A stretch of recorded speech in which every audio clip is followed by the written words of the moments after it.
اسلام آباد سے، جہاں پی ٹی آئی نے سنی اتحاد کونسل سے اتحاد کا باضابطہ اعلان کر دیا۔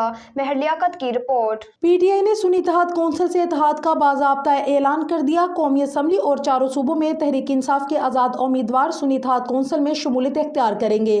قومی اسمبلی میں 70 مخصوص نشستیں موجود ہیں۔ ان نشستوں کے حصول کے لیے ہم معاہدہ کر چکے ہیں۔ پی ٹی آئی رہنماؤں کی علامہ راجہ ناصر اور صاحبزادہ حامد رضا میر کے ہمراہ press conference.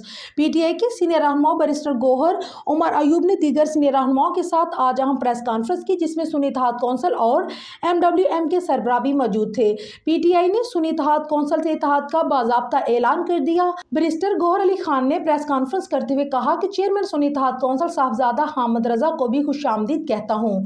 P T I قومی اسمبلی میں 180 سیٹیں جیت چکی ہے۔ ہمارے امیدواروں نے آزاد حیثیت میں الیکشن لڑا۔ ہمارے امیدواروں کو آزاد امیدوار تصور کیا گیا۔ ان سب کو ٹکٹیں بھی پاکستان تحریک انصاف کا جاری ہوا۔ ہمارا موقف ہے کہ آزاد حیثیت سے کامیاب امیدواروں کا تعلق پی ٹی آئی سے ہے۔ ہمارا اتحاد اس ملک کے لیے ہے۔ تحریک انصاف کے حمایت یافتہ کامیاب امیدوار سنی اتحاد کونسل میں شمولیت اختیار کریں گے۔